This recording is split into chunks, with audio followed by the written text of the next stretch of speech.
Well, hello. Welcome back to Habit Helps, a podcast of Creekside Community Church in San Leandro, California, where we talk about how habits build you and about how you can build better habits.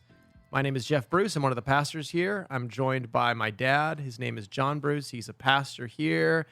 Dad, how are you? I'm good. It's the beginning of football season. What could be better?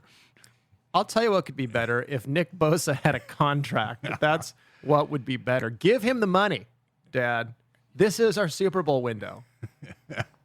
Oh, he'll be on the team. Will he be here in week one, or is that already ruled out? I don't know about that. Okay. I mean, they're playing some high-level games right now. Yeah. You know, last time we talked about Trey Lance and whether he had a sample size that justified any take on him. Apparently, the Niners have a take on him, and it's see you later. Yeah. Yeah. I saw Steve Young didn't like the trade, but more because it was to the Cowboys. Well, that's exactly what I thought, too. Trade him to anyone but the Cowboys, because if that comes back to haunt us, that's like the worst outcome. Yeah. It's Cowboys and then kind of Seahawks, Packers probably tied right below that for me in terms of animosity. Yeah. But today we're going to talk about not having animosity because we're talking about marriage. That's the worst kind of animosity. It is. We're going to talk about protecting your marriage. We're in a series on Proverbs called Smart People, What Proverbs Teaches about Building Habits. And Proverbs teaches us the kind of wisdom we should cultivate, the skill in living, working with the grain of God's universe, and really learning how to live life between the verses. How to develop the skill of living, of decision-making, so that when we encounter complex situations, we know how to navigate life in God's world. So Proverbs gives us a bunch of habits, skills to develop, and we've talked about a number of these. And today we're going to talk about an issue that Proverbs talks a lot about, and that's marriage, Dad. Marriage is what brings us together today. What are your thoughts? I think that's probably going to be a somewhat dated comment. I am 39, Dad, and every 39-year-old They'll know it. will yes. appreciate that. That's If you good. don't, that's fine. And those older than 39 will appreciate it too. Good. So where would you like to start? Well, the thing that I thought about is that marriage is in trouble in our country. I think 50% of all marriages end in divorce, 60% of all second marriages end in divorce, 73% of all third marriages end in divorce. So we have a hard time staying together. And I think Proverbs does give us some important clues on how to do that. And the first thing I was thinking about that Proverbs says is the need to value your marriage and above all value your mate. And I was thinking of Proverbs 5, which is a great proverb. The whole thing is great on marriage and sexual morality and all these things. And Solomon writes in verses 15 through 17, drink water from your own cistern and fresh water from your own well. Should your springs be dispersed abroad, streams of water in the street, let them be yours alone and not for strangers with you. And if you think about what water was in the Middle East and how most farmers were dependent upon the rains, and if the rains didn't come, your crops were history. And so to own a well in that situation was very precious. And that's what Solomon compares your wife or your husband to. It's like a well, constantly available for refreshment. And so Solomon goes on, says, should your springs be dispersed abroad, streams of water in the streets, let them be yours alone and not for strangers with you. That water you have in that well is so precious that don't disperse it abroad. In other words, don't spread your sexual favors to everybody around because it's kind of missing completely, but let it be for you and you only. And I think that's the first thing, that when you think about how do you know a marriage is in trouble when a husband hits his wife, or when a wife cheats on her husband, or when you file divorce. No, that's way down the stream. The marriage usually begins to fall apart when they begin to despise each other and not value each other. And so working to keep the value of your mate always high in your own mind and in how you treat them, I think is one of the key things that Proverbs teaches us about having a great marriage. Proverbs 5 is interesting. It's clearly talking about sexual morality and faithfulness, and obviously the cure or the solution to sexual unfaithfulness is to prioritize your spouse sexually. Exactly. But within the biblical story, I think it's important to see that sex is the covenant sign of marriage. Right. So anytime the Bible talks about prioritizing sexual intimacy, that's a picture of prioritizing marital intimacy. That the one flesh union of sex is this picture of a whole life merging. Yes. And so I think we could extend that image. There's lots of ways to disperse your streams. That go beyond the bedroom. Exactly. Your emotional energy, your mental energy, your just not prioritizing your spouse in the way you think about your time, talent, treasure, all of these things, and assuming they'll be there so they kind of get the leftovers of my life while everyone else gets the best of me. And the Bible would give completely the opposite perspective, which is this is the relationship you should prioritize to the expense of every other relationship, even your own children. This relationship should come first. No, that's good. That's exactly, I think, what Solomon's saying there. And I'm sure it was as countercultural in his culture as it is in ours. But because we really operate on the whatever is screaming loudest gets our attention, not necessarily what's most important. And a spouse will go for a long time without complaining but it can fall apart real quickly under the right circumstances. So continuing to nurture that relationship and to cherish and to make him or her feel like the most important person in the world, you're doing yourself good. Yeah, I've heard one of the number one predictors of marital success is if you spend 30 minutes a week just talking to each other. Wow. Just talking to catch up. And if you're above that threshold, you're going to be in pretty good shape. If you're below that, it's generally a sign of real problems and trouble. And so it seems so obvious, prioritize your spouse, but it can so quickly become this kind of business partnership that we just kind of get things done together and don't really take the time to invest in each other and serve each other. And that quickly can build contempt for each other. And this is, I think everyone kind of knows this. It was so striking to me. We just had our fourth kid, and our pediatrician's a really interesting guy. I feel like he's got to be a believer, and I need to ask him. But he comes in a few days after we're getting ready to leave the hospital, and he says, hey, in a couple weeks, leave the kids at home and go out and talk about why you committed to each other. Wow. How you've changed while you've been married. And he said, here's why. He says, your kids do not make your marriage. You're not married just for the sake of your kids. Your commitment predates your kids. It was there before your kids came. It'll be there after your kids leave. And he said, and what your kids need to see is that your connection to each other is rock solid. And that is what will give them confidence for the future, the ability to take risks. And then he just shut the door and left. And Cashel and I are looking like, what just happened? I felt like I needed to close in prayer after that. I mean, it was just, but it was so interesting that even a pediatrician, who's probably been through this so many times with couples, just that was the most important thing. And of course we invest in our kids, but so often, like you were saying, all of these other things seem more urgent, more important. And it's similar to our relationship with God in that way, that anything seems more important than praying and reading the Bible and communing with God. And yet that's the thing to prioritize. Right below that is prioritizing your spouse. Which it takes just as much discipline to do that too. That's good. That's a good thing. I think of something I read years ago, but it said that the more children believe their parents really love each other, as opposed to really love them, the more secure they are.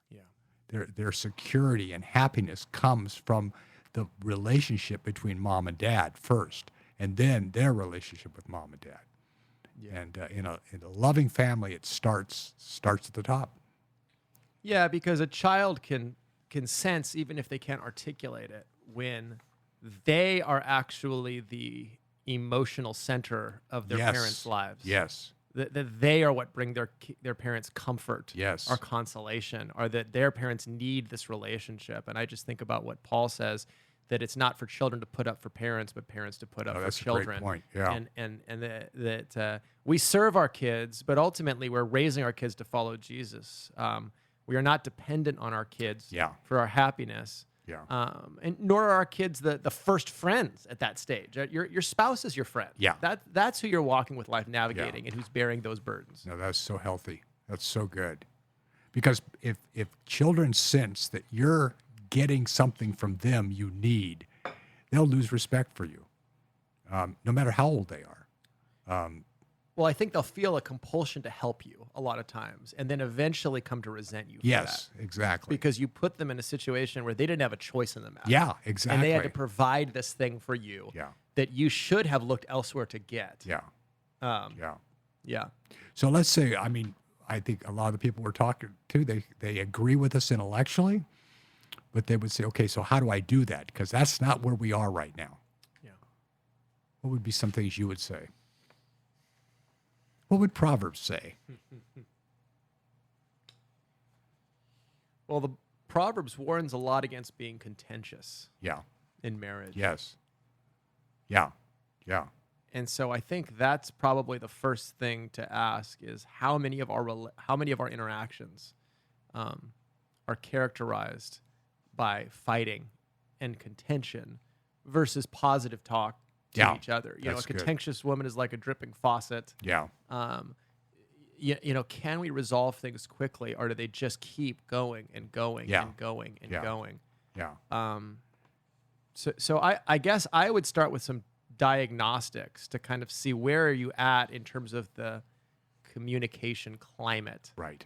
And anytime there's contempt, which is anger and disgust, stonewalling, defensiveness, criticism, I think those are Gottman's 4 signs of the marriage apocalypse there. That if those things are there, those are the really clear warning indicators. Yeah. And here's, I think, how you approach it.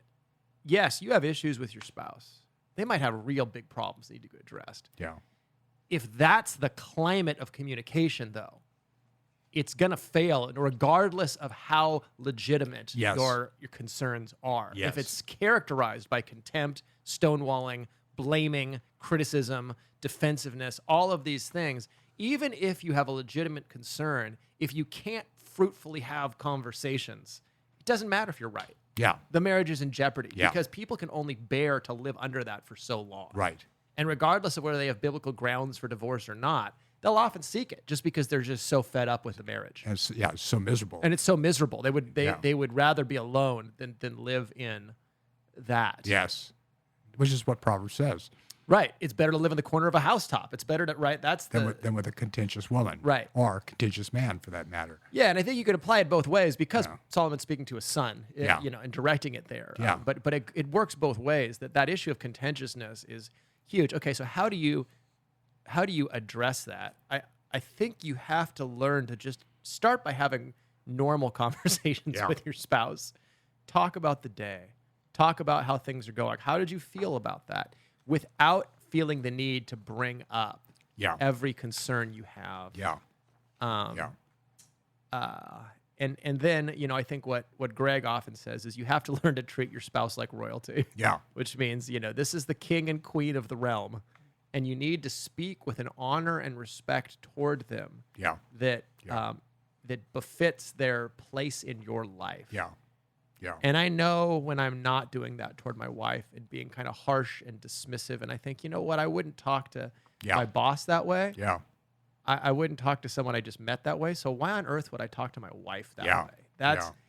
That's where I would start on the things to really avoid. Yes. The things to pursue, you just gotta, even if you don't feel like it, make time for your spouse. Yeah. Yeah. And it'll get better, but you just gotta find a rhythm of just talking and seeing how each other is doing. Yeah, exactly. What would you say? Well, I would agree. I agree with that completely. And I think, kind of following up on the last point you make, you have to work to keep romance alive, regardless of how long you've been married. You can't just think about your needs and, well, I'm not interested now, so I'll go do something else. You've got to think about your spouse and putting her or him first. And Solomon says, again, Proverbs 5, let your fountain be blessed and rejoice in the wife of your youth. As a loving hind and a graceful doe, let her breast satisfy you at all times. Be exhilarated always with her love. For why should you, my son, be exhilarated with an adulteress and embrace the bosom of a foreigner? The first time I read that's in the Bible, but that was when I was a young man. I didn't think I'd ever need that as a command. But Wait till you read the Song of Songs, Dad. yeah, yeah, that's right. That's right. But I think what he's saying there is that this is something you have to choose to do for your mate, even at times when you may not be inclined in that way.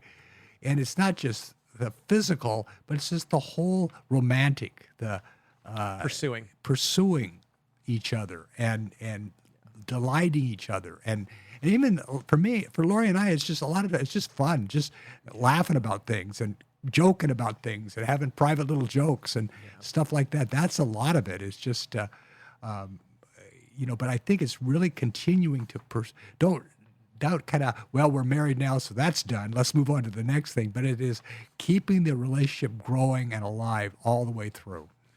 I love that. Yeah. Learning what communicates love to your spouse. Not what you think is loving, but what they think is loving. Which will invariably be different than you. Yeah. I mean, and that's where the love languages, Yeah. Gary Chapman's whole idea is helpful in understanding what communicates love and value to you. Yeah. I remember when Cashel and I read that book in premarital counseling, she says, I like all of these. Do them all the time. Great. So, I think whatever that means in terms of acts of service, words of affirmation, gifts, those kind of things, what does it? And I think the other thing about laughter that's so important, at a core level, you have to learn to accept your spouse where they are. Yeah. While praying for their change Yeah. and growth Yeah. and helping them take steps. But if they don't feel like you enjoy them or accept them in some sense, just where you are right now, it makes it very hard to have intimacy, a relationship. Yeah. And so that, I think that point about laughter is great. Proverbs 31, she laughs at the days to come. Yeah. That there is a sense of humor in good marriages. And that they kind of accept the flaws and foibles of each other, even if they want those things to change. They don't hold them over them after years and years. I love the G.K. Chesterton comment. He said, the secret at the heart of every great marriage, it's something like each spouse has an everlasting joke against the other. And they know they are a fool, but a great fool. Yeah. And it's just this idea that I know you better than anyone. And I know the things that are just ridiculous about you, but I don't hold those over you. I clean the house in an order that makes no sense. And it hasn't changed. And Cashel will just watch me and laugh every single time. Yeah. She said, I'll be vacuuming. And she goes, oh, you should put the knives away, honey. That should be the next thing you do. And it's funny. It's funny because I know that she isn't doing it to try to shape or mold me in some way. Right. She just kind of knows this is who you are. Yeah. And there's all sorts of ways I long for you to grow, but I don't hold things over you. Yeah. It's kind of like the way you treat your own sins. Yeah. I mean, you know what I mean? It's you're treating your spouse like you treat yourself because the two have become one. Yeah. And so you can accept, or she can accept, our weaknesses, and you pray that they'll change. But there's some things that are just going to be, that's the way they're put together. Well, there's stubborn, besetting sins over time that just change more slowly. Yeah. And they do for everyone. Yeah. And the more aware you are of how slowly you change, the more gentle and gracious you'll be with your spouse. And I think that's where really confessing and repenting before God is key, because you need to see the magnitude of your own sin, how slowly you change, and how gracious you are often with yourself in the midst of that, right? And how gracious you long for God to be with you in that. And then go, okay, well, your spouse is just like you. They're going to change slowly. Yeah, yeah. And kind of a sidelight of that, it reminds me of Jesus saying, "Forgive one another as God has forgiven you," so that He can forgive you your sins. And Right. I was thinking of 1 Peter 3:7, husbands, live with your wives, and grant her honor as an equal heir of the grace of life, so that your prayers will not be hindered. Yeah. And basically, if you're going to be Mr. Man or Mrs. Woman and just kind of be always lowering the boom on, well, you failed here, you failed here, you're not going to get your prayers answered. Nope. Because that's not the way God treats you. And God is not inclined to hear our prayers when we refuse to follow His example in how to treat people, especially our mates. Yeah, He's not going to enable you Yeah, to go on in a dysfunctional marriage like that and bless you in all of these ways. exactly. If you aren't prioritizing your marriage, because that's the picture of the gospel in the world, and Exactly. and it's dishonoring to God. Yeah. when we don't prioritize our spouse. Yeah, yeah. So, no, that's good. So I think just really pursuing the relationship and not doing what kills it, doing the things that gives it life, and really focusing on loving your spouse and making her happy or making him happy.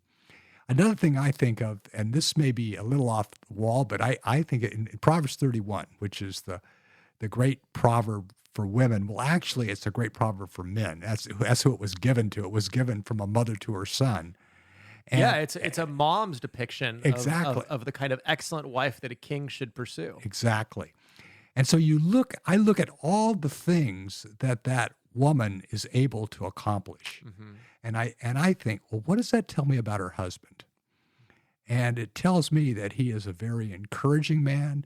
He is a man who gives her all the freedom to pursue her ambitions, who allows her to develop and all these things. And then turns around and says, many daughters have done nobly, but you excel them all.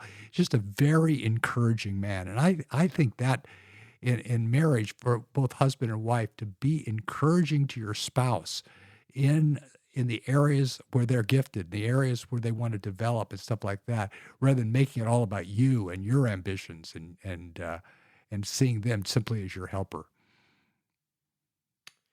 Yeah, I mean, the wife is the helper in accomplishing God's mission Yes. in the world, and I think that is the key: is seeing how the strengths of your spouse complement you, even if they aren't necessarily what you would have asked for. Trusting that they're what God says you need to Yeah. help you grow. Yeah. And you know what I mean? I think that's the difference. I think one problem with kind of a modern view of romance is we put so much weight on romantic relationships to kind of meet our emotional needs, Yeah. but it's about finding the right person, and the right person will help me to self-actualize, and if I don't have to change and I can get all these needs met, then the relationship's great. Yeah. You know what I mean? Yeah. And so the relationship exists for no greater purpose than itself. It's Yeah. just it's a way to meet my emotional Yes. needs and Yes. and help me become who I want to be. And if the marriage does not help me become who I want to be and self-actualize and meet my emotional needs, then the marriage might no longer be viable. Yeah. Versus, no, marriage is a means that God uses to sanctify us by teaching us to deny ourselves and serve the other person. Yeah. Yeah. Right? Exactly. And then it's not so much about finding the perfect wife or the perfect mate as it is about seeing how good marriage is for you. Yeah. Right. Just Yeah. this estate of marriage is going to be, it's God has designed this to bless you. And the thing itself is good. Yeah. I think one problem, and this gets a little far afield, but I think one problem with the way we approach relationships today, especially for young people, and dating would be hard right now. I feel for you if you're in the dating market, but it's just, there's so much pressure on optimizing and finding kind of the perfect person Yeah. in this seemingly endless array. But they are not the perfect person, because even if you think they are, they're going to marry you and they're going to change. Yeah. And then you're going to have to change with them. Yes. And so it's more about having confidence in God's purpose for marriage Yeah. than finding the spouse who checks every Yeah. box or enables you to fully be you or Yes. something like that. Yes. That is such a dangerous idea because you're going to have to lay down your nature and you're going to have to lose some independence to be married. Yes. Yes. And I think that's kind of what I saw in Proverbs 31. It's not that she becomes kind of this independent businesswoman, No. but she contributes to her household and to her family and to her husband in maximum ways because he really encourages her, I think. Yeah. Behind and so as they work this thing together, and they both become together something they could never have become by themselves, in service to their family, in service to their community, to the economy, to all these things. And so that it's not one over the other, but it's them working together as a team. Yeah, I think that's really good. And that's a difference between the biblical vision of marriage and our modern vision of marriage. Ernest Becker in Denial of Death called it the age of apocalyptic romance, where we need something transcendent, so we make the relationship itself the transcendent thing. Right. Like, this is gonna, if you watch any dating show, like that's it at the core of it. It's like, this is the relationship that's gonna make me happy. And then they fail because there's too much weight in the relationship. Oh, yeah. The Bible would say, the relationship itself is great, but the reason God created marriage was for God's mission in the world. Yeah. It was to help exercise dominion over God's world, and you needed to be fruitful and multiply, but also you needed this team together who could go, cultivate the world. Yeah. That was the point. And so your marriage exists for a far bigger reason than your own marriage. Yes. It exists to bless other people. Exactly. Often that will mean being fruitful and multiplying biologically. Yeah. But that might mean spiritual reproduction. It might mean all sorts of ways that you as a team can bless the world around you. And so I think marriage has to be outward focused. Why has God brought us together as a team to bless the world? And if you lose that and just look at how this relationship is meeting my needs and making me happy, marriage will become very burdensome because it just can't bear that kind of weight. That kind of focus. All the time on this relationship to meet my emotional, physical, sexual, romantic needs, all of these things. You're together to bless other people. And my ability to bless other people has increased exponentially by being married to Cashel. Yeah. And so I would say that's another thing that I would challenge couples to go, what can you do together that you couldn't have done apart? Right. And a corollary of that is, how can I be an encouragement to my mate to develop in areas where she still needs to develop, which we all have things that we need to develop in, so that I'm really alongside of her and strengthening in her areas, just as she is alongside of me and strengthen me in areas, rather than kind of say, okay, well, this is the way you are, this is the way I am, so let's figure out how to make all this work.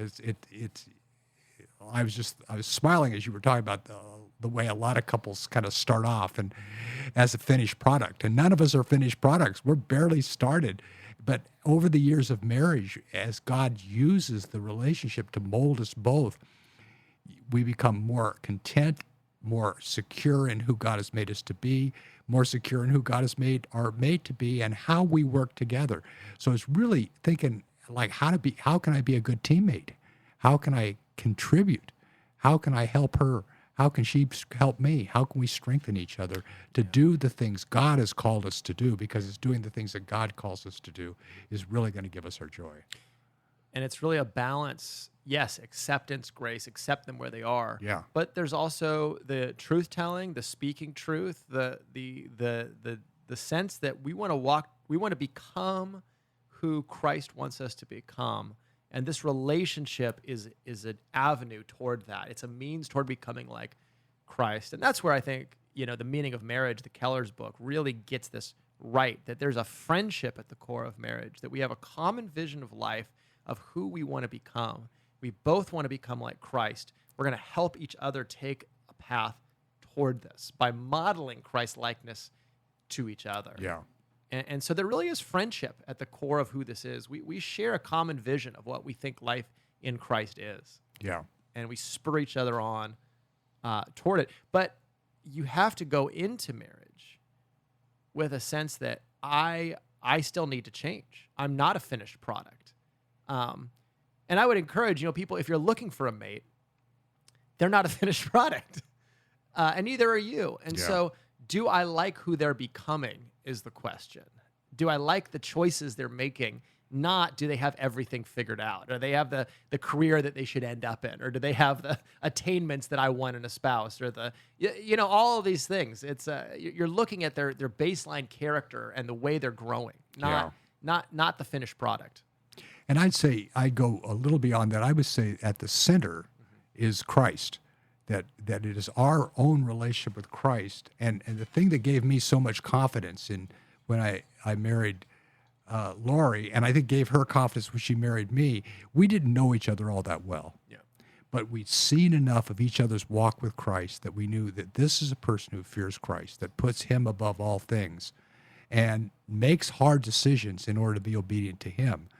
And that's what gave us confidence, because we knew that Christ was at the center of our marriage. He is calling us to be together. So we just need to stay close to him individually. And that would bring us closer and closer together. And that's exactly the way it turned out. And as you say, it becomes a friendship. It becomes something that binds you together. It's your relationship with him that binds you together and opens up all kinds of other things as features of that relationship. Yeah, charm is deceitful, beauty is fleeting, but a woman who fears the Lord is to be praised. Yeah, And I think that's such an important point, that the spouse who will do you good all the days of your life, is the spouse who fears God above all else. Yeah. And lots of other things about your spouse will change over time, and you cannot predict those changes. No. And you're going to have to learn to sometimes love the stranger you find yourself with. Just that this is a different person than the person I married, and that's okay. Yeah. But what at the core of who they are, though, is a person who fears the Lord, and so I can be confident in them. Yes. The heart of her husband trusts her, and he will have no lack of gain. Right. I think about that with my relationship with Cashel. I really trust her intuitions and her guidance and her wisdom. Mm-hmm. Both because I believe as a man I need that woman and that perspective that only she can give, but also because she's a woman who fears the Lord. Yeah. And she has such an ability to center me on the things that are most important in a situation. Right. And not get distracted by the Right. peripheral things. Yeah. And so I can trust her, and inevitably, when I take her counsel or consider her counsel, decisions go so much better. Yeah. Yeah. Yeah, I kind of think God might set it up that way, too.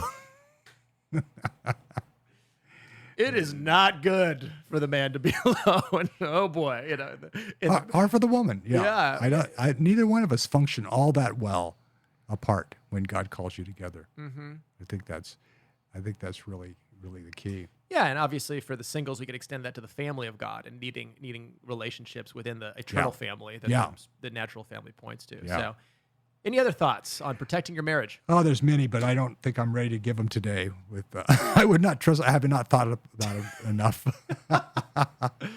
Good. Well, maybe we'll do another one. Sure. Maybe we won't. Maybe we'll just move on. But thanks, Dad. Thank you, Good Jeff. thoughts here. Hopefully there was something practical in there for you listeners, and hope it helped you, and we'll talk to you again soon.